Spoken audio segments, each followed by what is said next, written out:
Thank you guys so much for joining us today for SheBoss. I am very, very excited that we are joined by Alicia Ryan with LSINC, CEO and founder, and all things just amazing woman, I have to say. She is one that I've admired for quite some time, from the distance. So, and we have some things in common as it relates to words that we like to lean towards. Yes. So we're going to talk about that in a little bit. But thank you so much for being here. I know that your time is extremely valuable, so I really do appreciate you hanging out with us today. I really appreciate you and everything that you're doing for our community. So it's important. Thank you. Thank you. So a lot of people may not know a little bit about your background, but I have studied hard on you and all the things, and you've been in Huntsville for a couple of years, but we're in DC prior to that. So let's just kind of go back to the beginning and talk a little bit about your background, what eventually brought you here. I know your family is here with you as well, and So it's a pretty simple story, a story of life and motherhood, really. But my career started in the Washington, D.C. area. I tried several times to leave the Washington, D.C. area, and it just didn't work. I moved away, got married, moved back, so it went back and forth. But I had my last job in the Virginia area was with a company called Booz Allen and Hamilton, and I ran their strategic business intelligence group. And at that time, I had a tiny baby and a 5-year-old, I guess, year and a half and a 5-year-old. And I went downstairs to see the nanny, and on all of the walls were pictures of my kids. And I looked at them and I said, I don't remember this one. And she came up to me and she goes, oh, I do, and told me all about it. And I walked upstairs, started bawling, and told my husband that was it. We were done. So this woman who swore she'd never live in the South happened to be studying. My group at Booz Allen was actually studying Huntsville as a potential place to live. And my husband, who had been here on travel because he was a civil servant with the government, said, let's go to Huntsville. I said, you're absolutely crazy. There is no way I'm going to Huntsville. So he got me in a camper. We came down here for the week, bought a house, and that's the story. And what did you think when you got here? Were you like most, where it took you a minute, but then you eventually fell in love with it? As it turned out, as much as I thought I'm done working, I'm going to stay at home, I stayed with Booz Allen for one more year and trying to do that out of my house. At that time, it was not as easy to remote as it is today. However, I fell in love with Huntsville, and then at that point, I decided after a couple of years of staying home with my children that I wanted to go back to work. And kind of like you, somebody in my family basically said, no, this is what you need to do. You need to start a company. And I said, yeah, no way. I'm not starting a company. I know exactly what it takes to do that for leaders, and I'm not doing that. And so after many fights, we then started LSINC. So you lost that battle. Yeah. Well, and your background in industrial organization psychology and organizational leadership, in doing some research, I learned that you kind of lean a little bit more towards the organizational leadership as your passion a little bit. Yes. But talk a little bit about how that has sort of helped shape the role that you play today, and really what you learned from that and kind of how that influenced things for you. So when I went to work on my master's in organizational leadership, I specialized in servant leadership and systems thinking. So although I'm not an engineer, my brain is very analytical in that way, and I tend to analyze data and chop it up and put it together and kind of look at it from different perspectives. And I found that I loved seeing leaders learn how to grow themselves and their businesses. And so what most people don't know is that LSINC actually starts for Leadership Strategies Incorporated. We started the company doing exactly what I had done in my previous life, which was business analyst, business strategist. And our job was to figure out how to help companies create their growth path, their growth plans. Yeah. After a couple of years of doing that, we ended up acquiring a company that did product development, and ended up then saying, well, are we going to continue to do leadership strategies for the world, or are we going to do it for our clients that buy the technologies that we make? And that's how my shifts happened. It was not a very natural shift because I'm a business strategist. That's what I do by trade. So I had to learn to do it internally instead of necessarily as a consultant. But I also believe the experiences that I had watching so many different companies grow and learn, and the market analysis that we did to help them greatly helps LSINC, obviously. I love that. So that I have personally, and I know our team has been very familiar with the brand of LSINC for quite some time. It's very prominent in the community, and you have such an established, incredible reputation for what you do and the team that you have. I know you know that. I mean, you've worked really hard for that, but very, very highly regarded. And I did not know that that's what LSINC actually stood for, which is really interesting. And just looking back, it was you creating a bridge between people working in technology and business, and found that engineers don't always tell the best story sometimes, right? And so how do you kind of give them a voice and give them the tools they need to be successful, which has been very interesting. Which is exactly what we do. Yeah. So now we build new technologies, and we still take them to clients and help them think through, how do I innovate with this new technology? Can I even do it? I mean, what would it take for me to change my company to bring in a new innovation? So we still do it. It's just very different. Yeah. Where would you say most businesses fail as it relates to that piece of it, where LSINC can really bring the greatest value? Oh, goodness. For all the reasons we failed, I can tell you. I think that one of the things that we tend to do in product development is sometimes keep trying too hard when a product should just be decide that it was not a good product. Try to force it. Yeah, I definitely had that happen at LSINC, where I put a lot of money into something that probably, if I had thought about it longer, the market changed so fast, and the timeline that we were building it didn't meet the market. But on the other hand, had we not done that, we wouldn't have built a lot of other things. So it's just knowing how to fail faster in that product development cycle and being okay with that. So that's the other problem I think that many people have in business, is they think it's supposed to go perfect. I'm supposed to come up with this idea. The idea is supposed to work. I'm going to build this capability. Or this machine, and then it's going to go to market and everybody's going to love it. Okay, that's not how it goes. Yeah. You build a prototype, and then you figure out all the things you didn't do that you thought you should do, or you figure out that the person starts using it and punching it and pushing it, and you got to change it to make it really work. And so that ability to fail fast, but being okay with it, is extremely important. How would you say that has been part of your culture since day one, sort of that mindset, or did it take you a minute to get to that place? Okay, so definitely took me a minute to get to that place. I tell this story that if you're a type A personality, and some people that are younger don't remember what type A means anymore, but if you're a really driven person at work, you tend to be a really driven person at home, and you tend to be a really driven person in the community, and you're just a driven person.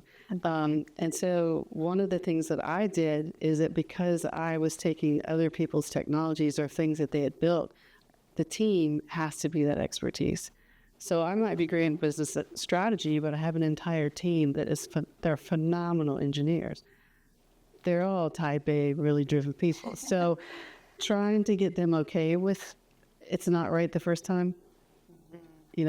One of the things that we do with our engineers, for example, is that when we come up with a new machine, that engineer is part of the patent that's on the machine, that the one that's leading it. But they also have to go through the first probably 20 builds of those machines and oversee the building of it, because what they learn watching it being built is invaluable, right? Because they learn a lot more and then put it back into the system. And them having their name on the patent, I mean, that's got to be...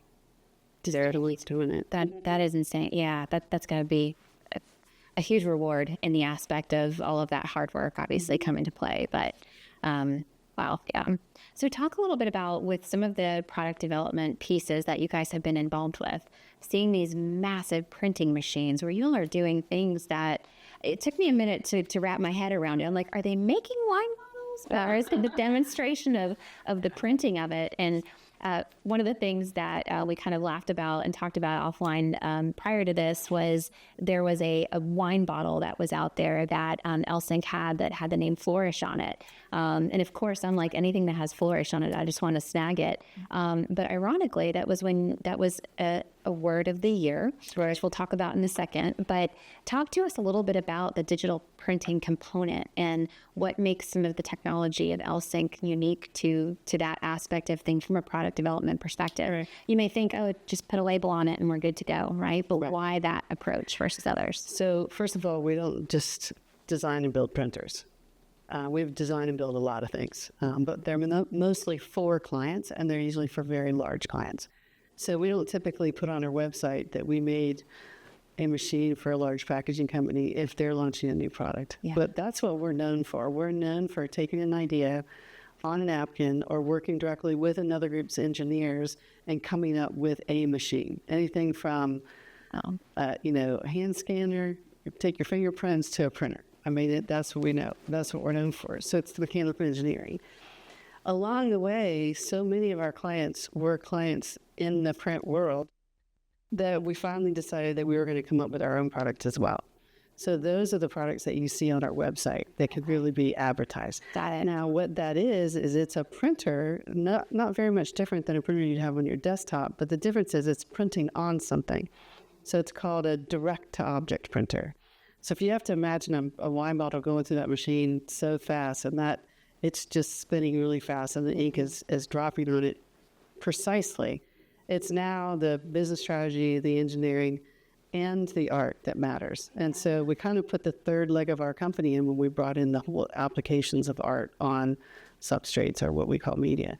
So we have experts that actually now train you how to use printers, how to get art on objects, and how to make them really pop. That's so cool. That is so cool. What are some of the customer solutions that you all have designed and developed? I know you can't speak about them specifically, but can you give me some examples of what some of those big...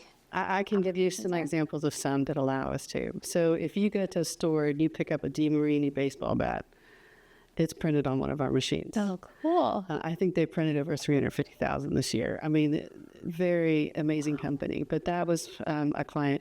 We have other clients that do promo, a lot of promotional cosmetics. We have another client that owns 65 different paint stores, and all of their paint cans and all the different sizes get printed on our machine. So now they can put the name of the paint, the color of the paint, and everything that's in the container directly to the container. Now, one of the reasons why this technology is really cool, though, is it's pretty eco-friendly. So the ink will basically evaporate, burn up when you're doing the recycling process. For instance, if you're on with glass. So that makes it really eco-friendly. You're not using paper, you're not using adhesives. You're getting that label right directly onto to either the bottle or... Yeah. So I'd imagine that yields obviously being eco-friendly, but also a lot of less waste. A lot less waste, less cost. Okay. Those are some of the benefits to that.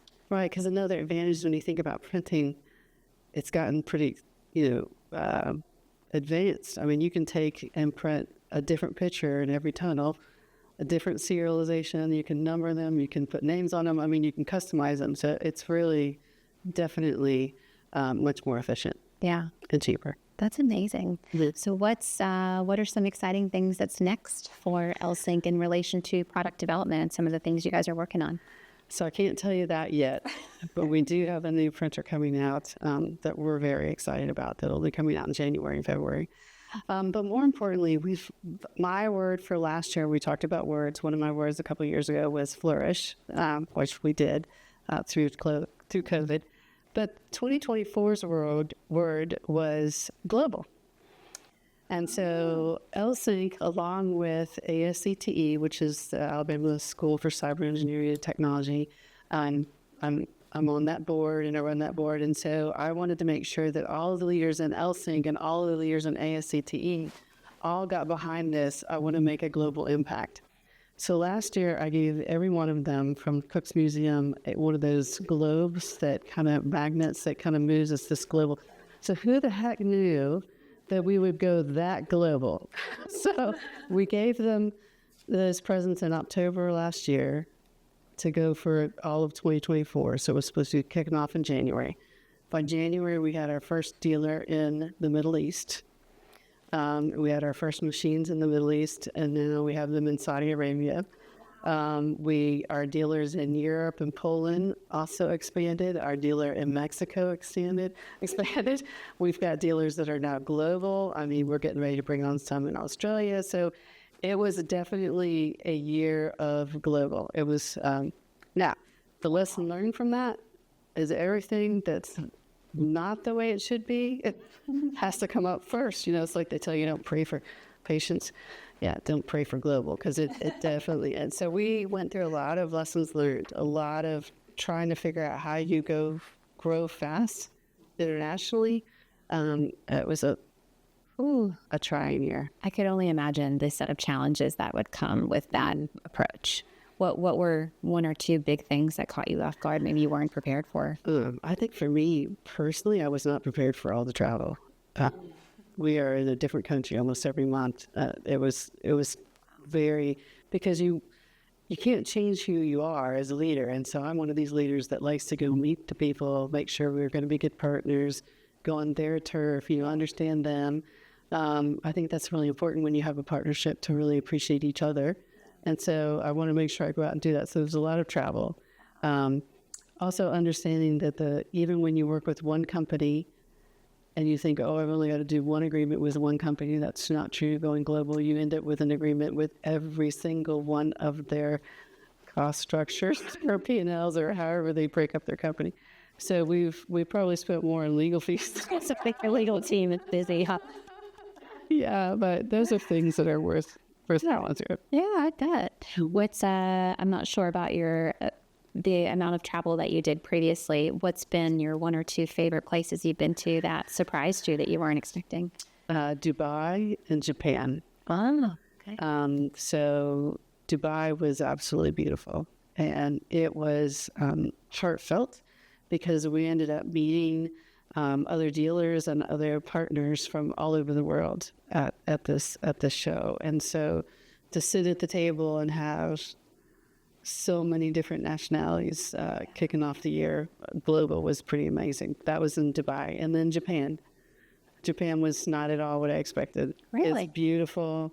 It's hard to get around without a lot of English. I had to learn a little bit quickly, but no, it's absolutely beautiful. I've never been to Japan, but I've heard beautiful things about it. It's beautiful. Any plans to take your kids with you on some of these trips? Okay, so I remember I told you that I started, the reason why I moved to Huntsville. Well, after I started LSINC, fighting and kicking because I didn't really want to. So, we never had a day that wasn't part of our kids. I learned the hard way that I could never be the person who could separate my life out. And I was all about children.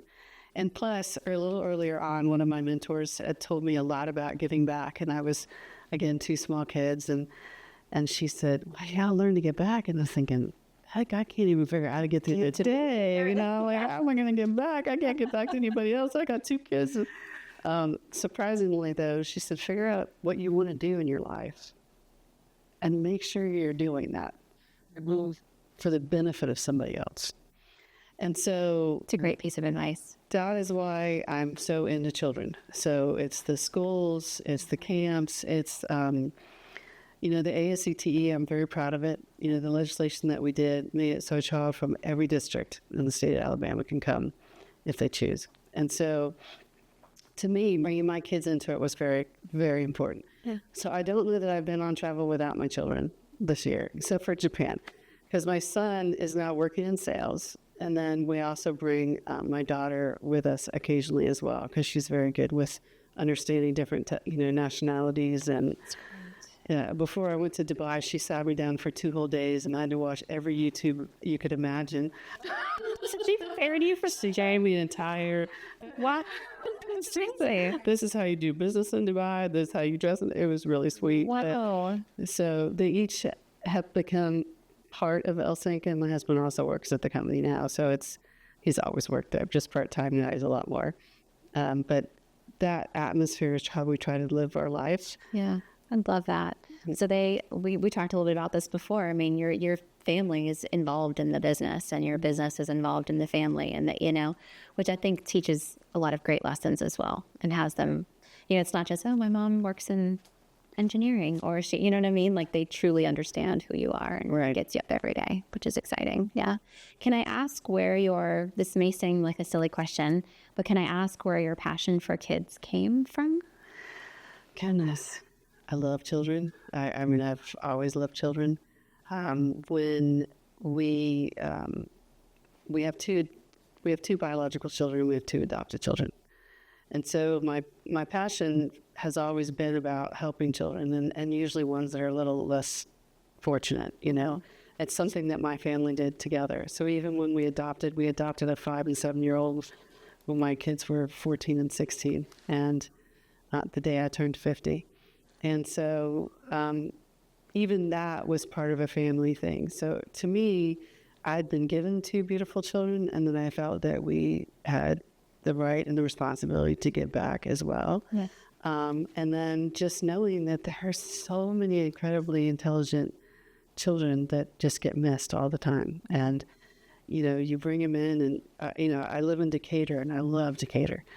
And the more I get to meet people in Decatur, the more I'm like, I wish they had more opportunities too. So every time we can give other communities in Alabama an opportunity to help teach their children, I'm hoping that we're doing it. Yeah, that's amazing.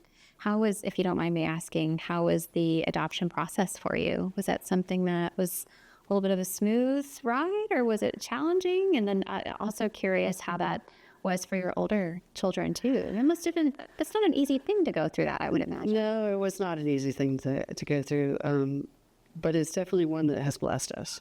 We didn't recognize that blessing for 6 years, but it's definitely, looking back on it, it's a little, why we chose two instead of one, one time. Did you go through that at the same time? We did. Okay. Maybe that made it easier? I don't know. It was kind of interesting. So we thought we were adopting two children that both spoke Mandarin, and didn't find out until weeks in, when nobody understood my youngest daughter, that she didn't speak Mandarin, she spoke Cantonese. And so unfortunately they didn't get to talk to each other, which may have made it easier. But then they learned English very fast. Wow. Because they didn't know. There was no way they could talk to each other either. Yeah. So did your whole family kind of go through language barrier 101 and really try to, wow. And we all traveled. So we all went to see, and we went behind the scenes. We went to see the orphanages, and actually went in the orphanage. And so my children got to see it and understand it and go through it. What was that like for them? It was experience. It was scary and Yeah. a lot. Yeah. I couldn't even imagine that. I mean, however, I would imagine that leaves such an imprint on your older kids to really have, I don't mean this in a negative way, but just to have such an appreciation, for where they are and where they're at, and the parents and the resources that they have. But what an amazing experience. But we did it together. That's awesome. We didn't actually make it easy by any means, but together.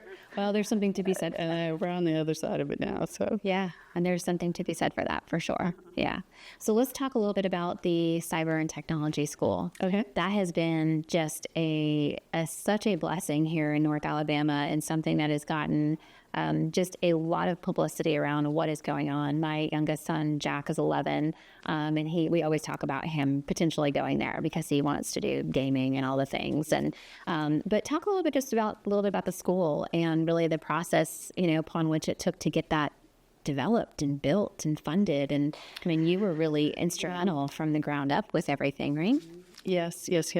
So first of all, it took a lot of people. I like to give this lecture sometimes about how do you take an idea to reality. And by the time that idea has hit several new people coming on board, it's not your idea anymore, right? And so understanding that the only way something like that is going to get pulled off is if the idea becomes so collaborative as it morphs that it includes enough people to make it sustainable. And so I think that I got asked by accident. This is my belief. I don't know for sure. It was somehow along the way. I was working for the chamber and heading up the state and federal Governmental affairs. Mm-hmm. And we had just kicked off supporting getting the Space and Rocket Center money from the governor to support with the cyber camp. And so Senator Orr at that time had come and said, well, what do you think about a school? I said, no. So the next year, I'm in the same position again. He goes, what do you think about a school? Okay. But it's his vision. And Tommy, Mayor Battles, I mean, they by far had a vision that really was outstanding. Somehow I became the person to help make the vision happen. But they brought in a phenomenal team. I had another person that worked really, really close with me. His name is Pat Sullivan. He and I had to continuously figure out how we're going to do it. Everything from Are we going to take an old building and renovate it, or are we going to build a new one? Yeah. All the analysis of that, creating the legislation, and then, of course, it really took off when the governor took it and made it hers, which was really important. But in addition, we started with the premise that it had to be something that pretty much mimicked the way that Huntsville works, right? But it also had to be the market timing. So there had to be, is it supportive of something in the federal government? Yes. Is it supportive of the state? Yes. Is it supportive of the industry? Yes. Is it supportive of the city? Yes. Okay, if that's the case, where is that middle ground where it all works for everybody? And that's how we came up with the mission. So the mission was cyber within the engineering life cycle. That's what makes it different. So you learn engineering, and then you learn cyber within building something, which Different from traditional cyber, but right? It's cyber within everything, but it's everything from how do I think about it during my design, all the way through the suppliers I picked. So, and if you think about Huntsville being one of the largest research and development arms, that became a natural fit. Yeah, absolutely. Would you say, and I'm not familiar if there are other, not that there's comparable, but if there are other schools out there that sort of have a similar curriculum or focus, is that, if there are, is it very different?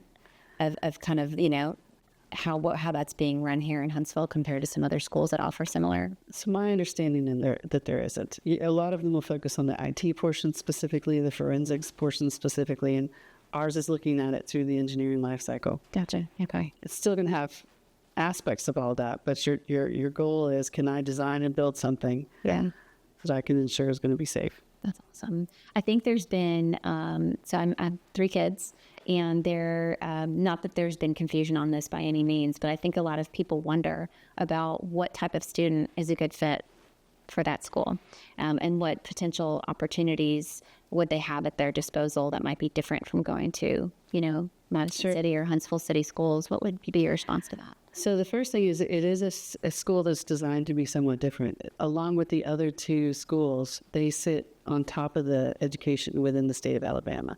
So that's really their curriculum is going to be different, right? So off the bat, your curriculum is going to be different. That doesn't make it better necessarily. I'm just as high on all the public schools out there as well. Where it starts to make a difference is because, like I said earlier, the people that you brought in to be part of that group. So you're going to have the industry, the government, the state, the city, all of that together really plays a part. So a child goes from 9th to 11th, and or a young adult at this point, and they're learning all the things they need to learn in school. Their 12th year, their senior, it's all intern. It's an entire year of intern.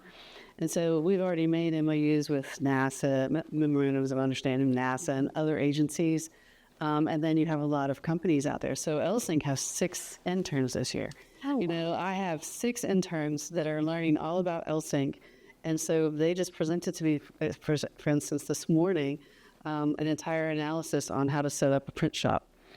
How does the material come in? How does it present that? And they presented it to me today. So it's a really good school for helping you get into the industry. Now, understanding, we knew in the beginning that these were not going to just be kids that were whiz. I mean, a lot of really intelligent kids, as I said earlier about my passion, they're kind of down in their basement. They're not really getting that A's and B's on all of their classes, but they have the aptitude. Right. It's demonstrated differently.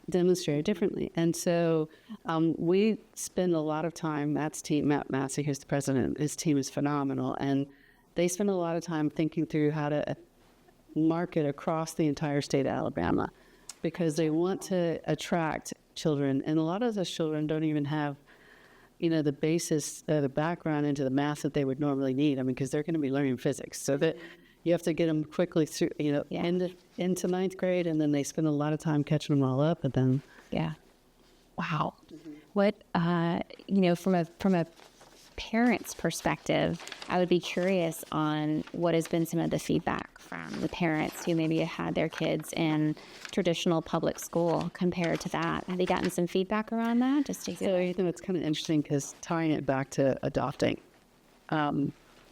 you go to other countries and children go to boarding schools. But if you'd asked me myself, if I'd have put one of my biological children in a boarding school, I would have been, no way, right? So it's not our culture in the United States to do that. It's just not. Yeah. But you go abroad, and it is definitely a culture that's more accepted, if not envied, right, across the board. And so when we first started this, I wondered how many people in Alabama would truly want to send their child to a boarding school. But then you have to go back and say, well, but you have to go where the market is. So if your market right here in Huntsville has those, pieces that all work together and give an opportunity that can't be seen somewhere else. Yeah. I might send my kid up there. Yeah. Right? Yeah. Because they're going to have the opportunity. So to me, it ended up being way more successful than we thought it would be. That's fantastic. Has the admission numbers sort of exceeded what you were thinking, or the applicant, I should say, compared to, are you guys always over?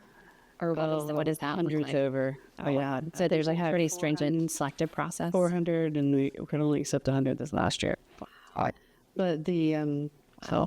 it's so amazing, though. So those children, not all of them were going to go to college either, by the way. So, we knew that as well. We knew that some of them would go into trade. Mm-hmm. Cyber itself can sometimes be a trade that you get certifications versus college. And then a lot of them go to college. Yeah.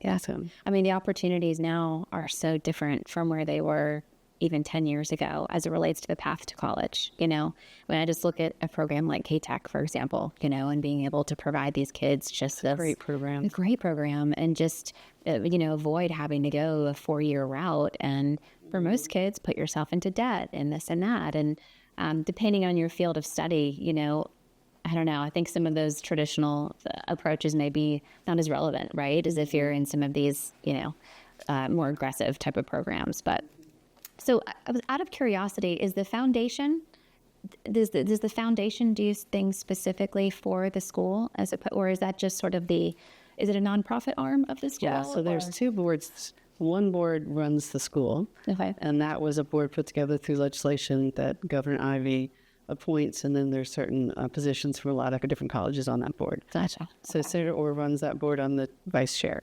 So that board helps with where's the school going and managing the school itself. Yeah. The foundation board manages the fundraising as well as the building of any building. Gotcha. Okay. And is there an expansion underway? Yes. And so in the foundation, when we first designed the building, we did not anticipate that we would have so many children in art and sports. When we did all the studies on what the school needed, we were thinking drones, not soccer fields. And they proved us wrong. They're phenomenal. They're first in drama, first in theater. They've done phenomenal across the arts and the sports. And so we've decided to build a sports complex. And they broke ground the other day. They're already starting to build. So yeah. So offering pretty traditional sports curriculum like most schools. You'd be surprised. They have a swimming, archery. They have a ton. It's fantastic. Yeah. That is fantastic. Cross country. They have way more than you can imagine. I lost track. That's great. And how many students go there? Like, what's your average? So it's over 350. Okay. It's a hefty size. It'll be interesting to see, 10 years from now, what the trajectory of some of those students ends up being. Of course, very scratching the surface of their careers, but it'll be neat to see if you can almost do some studies side-by-side comparison of, It's not meant to replace anything. It's definitely meant to support. We have a lot of really great schools in Alabama, but this is just a specific area to really help bring that out. Well, and to your point, I think it mirrors so closely with what Huntsville is all about and what's really fueling the economy here and really what's putting it on the map a little bit, So let's shift gears just a little bit. I know that you have won a million awards, and I love to see that you, were the Girl Scouts 2019 Women of Distinction, which I just loved so much, and Women Honoring Women nominee as well, former WEDC member. So such a great organization. And then part of Business Alabama's 22 and 22 Women in Tech to Watch, which was very exciting. Talk to me a little bit about just your journey in business as a woman, and any particular challenges or things that you've had to overcome looking back, and as you think about, speaking to a primarily female audience, right? What is some of those things that sort of stick out that if you could kind of go back and tell your former self that may help you a little bit with this path that you've been on? So first of all, I was a woman in defense at a time when women, We're mostly not in defense. and so I can still remember many, many comments. I mean, just walking down the halls, I can remember being younger. And one time I went to give a presentation, and I had this nice dress on and my hair done up nice and everything. And my father came to hear me speak, and I had big, fluffy hair, and all this stuff. And father came to hear me speak, and afterwards he goes, "It's a great speech, but it took me 5 full minutes to figure out you had something to say." And I said, "What?" He said, "You'd have to change the look." And so I learned how important it was to be who I wanted to be and to have the look I needed to have, and not be so focused on what it meant to everybody else, but to also be comfortable and not try to overdo. Right. Yeah. And I think I'm really glad that I was a woman who grew up in defense, because now that I'm in print, the industries are actually quite... Yeah, I could see that alert. Yeah. And maybe a little bit different, but very similar. And I worry about women today that don't go through the struggle. Now, granted, I don't want to have the struggle. I'm not saying that, but everybody needs to have something that allows them to push past their comfort zone. Mm-hmm. And I think that's important. And I think a little bit of, constructive stress can help you do that. And sometimes I think we're so afraid of it, we walk away from it. Yeah. Or, that person just makes me uncomfortable, so I'm just not going to work there. Well, early in my career, you didn't have those choices. I had to work there. And so I think some of that stress and actually helps me become a very strong woman. I could see that. I mean, I think friction in life helps you grow, right? And if things are too comfortable, you're unable to push yourself in ways where you can kind of see truly what you're made of. I think it's in those moments where you're truly able to thrive. You may not realize it in that moment, but I think it's all contributes to just more resiliency across the board. I could see that. I worked for the Army for about 5.5 years, and it was my job to educate brigade commanders on how to spend their ad dollars. And not having any military experience in my background, it was such an intimidating challenge, and one that you absolutely had to have thick skin for. But I agree with you. I think it took a minute for them to take me seriously in a way. But similar to you, you run into some of those obstacles and you overcome them, and you don't go anywhere, and you just keep going through, and it was such a phenomenal learning experience for me personally too, where you just, build your confidence in ways that I think you just can't do otherwise. Right. Yeah, it's huge. So I know you haven't talked about it just yet, but thinking through what's next for LSINC, I know we don't have your word. The word will come, right, for 2025, but what are some big things on the horizon that we can look forward to helping you celebrate from the sidelines? I think you'll see several more dealers globally come on board in the next couple months, which will be pretty exciting. I'm very excited about some of the areas that we're moving into. And then we've got a really cool new machine coming out in January, February. That's awesome. That's awesome. Well, thank you, Alicia, so much for joining us today. I really do appreciate it. It's been a fascinating peek behind the scenes a little bit, just to kind of hear about your journey and what you guys have going on, and also just about some of the things that you've been involved in. And you've played such a critical role here in Huntsville community, truly, and just helping to shape things that are going to have such a generational impact. So thank you for that, and thank you for playing that role. So if you start to, even I'll tell you. Tell us your word. I don't know. Yeah.